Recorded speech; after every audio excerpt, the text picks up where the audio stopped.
Our next presenting company is Stanulis Films. Stanulis Films will be introduced by Mr. Jim Hawk. Mr. Hawk. Okay, time for fun. Years ago, I'm going to take 1 minute. When I was with Citicorp, I did a lot of work in the film industry, and it was very different. Big budget, you had, what did you have, three sources. You had U.S. distribution, foreign TV.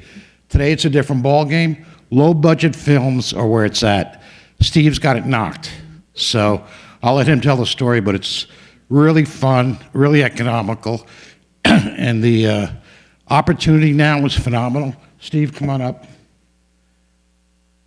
Introduce yourself, we'll get going. Investment banking relationship, $10 million, and you'll see why, okay?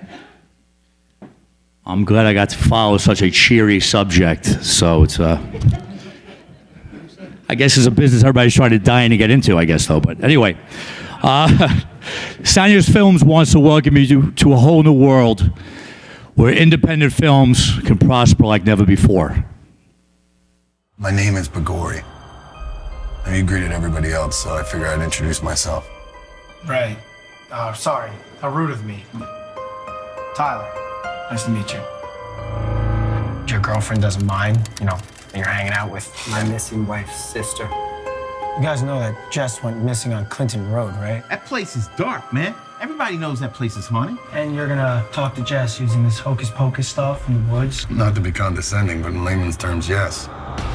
Compliments to the house. Going to Clinton Road? Yes. Cheers. Cheers. Man, that shit is dark. That place is evil.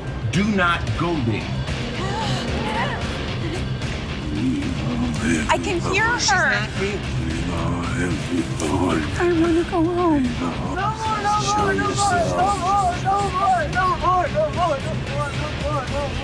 You're not gonna let us leave here.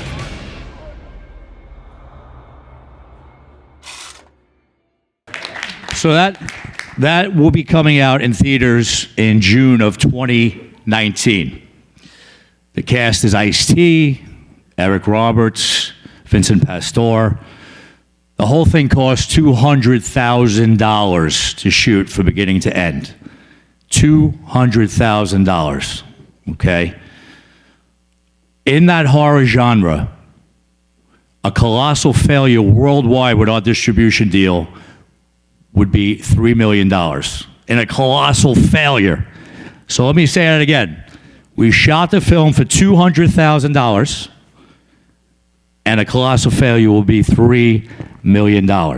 So why are we doing this and why are we moving forward with this? Because entities like Netflix, Amazon, HBO, Hulu are not only fighting for content, they're starving for it.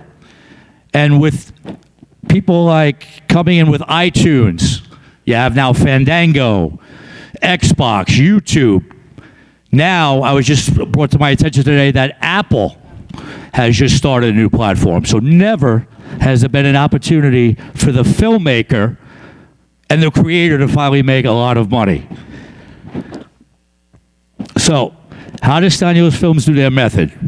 Well, what we basically do is we get a lot of big name talent. We have a lot of in-house pre-production. What we do is we have an in-house casting director, Miss Donna McKenna, who's a CAA. We have Miss Diana Prado, who's one of the top talent managers in New York City. And from there, what we do is we basically get tax-friendly credit cities where we shoot. So now our $500,000 budget becomes $350,000. Okay, so when we bring these names aboard, who we worked with for Stanulis Films, like Miss Tara Reid, Drea DiMatteo from The Sopranos, Dash, Stephen Baldwin, who's that over there? Paul Rudd, I'm sorry, I can't sound, I should be looking over here.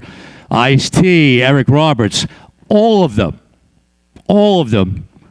their names alone are worth more than $350,000. So we always shoot prior and get distribution deals in place before we even shoot any type of frames. Now, I picked these three as examples for very specific reasons. Sharknado was shot for $500,000 as one of the worst scripts of all time, with the worst premise.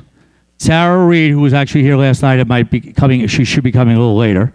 Was begged to do the film and refused. After the producers begged, her manager begged, she went on to star not one, but 7 Sharknadoes. Today, the gross today is $4.5 billion. That's 4.5 billion would it be dollars with sharks caught up in a tornado eating people on land. Okay.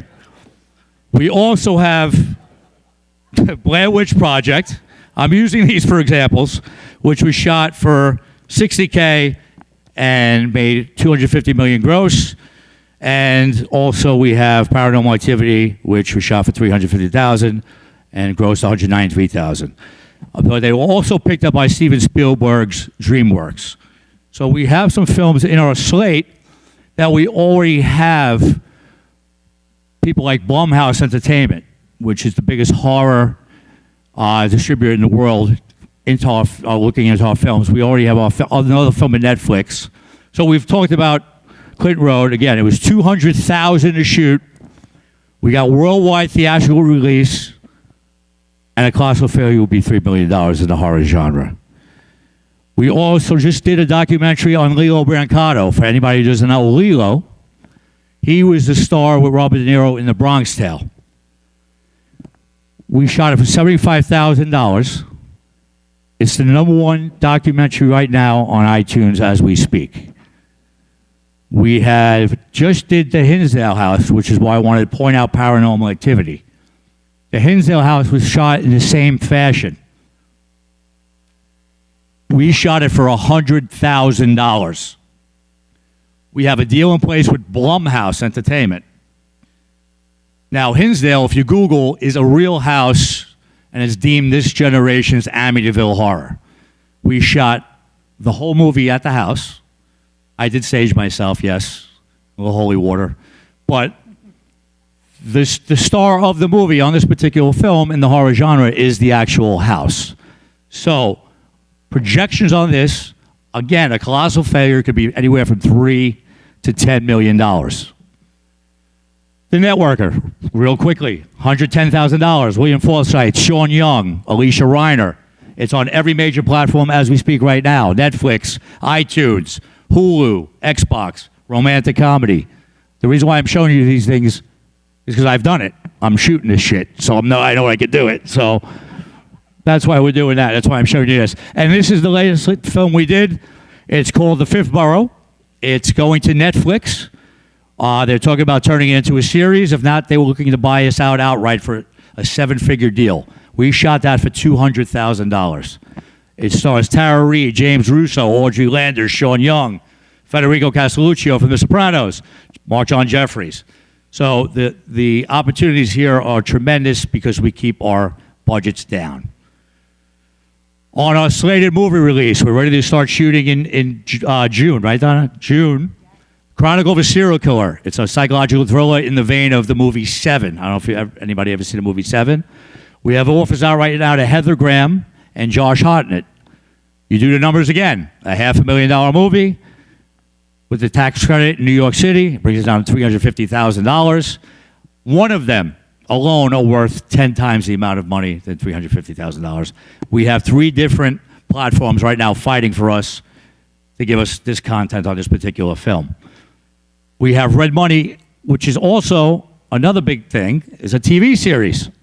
So on TV series, usually you do 13 episodes. On the low end, they give you a $500,000 an episode. That's $6.5 million. And if you go to year 2, it doubles to $13 million. So plus, you keep going to year 5, you get your royalties, which never end, by the way. And now we just did a deal called Stealing Manhattan. It is now in the script phase. Think of it as the Thief meets Ocean's 11. It's on the Pink Panthers. It's the biggest gang in the history in Europe that are now doing and telling their story with us. So how do we plan to make money? And how do we plan to fund our projects? We intend to raise capital through Reg A. As shareholders, we're looking for investment banking partnerships. We will explore other opportunities as well. And how are we going to use these proceeds? Well, what I'm planning to do is make 2 films a quarter over the next 2 years. That's 16 films. If I bunt a single, not double, not a grand slam, nothing. If I bunt a single on each one, we will all be profitable on each particular film. Now, if I get 1 double, or 1 triple, or 1 Sharknado, we're the next DreamWorks. So, with that being said, I actually beat my 10 minutes. So I want to talk about dead people again. Thank you. But all seriousness aside, I appreciate everybody, and we look forward to meeting you outside. Thank you very much. Thank you.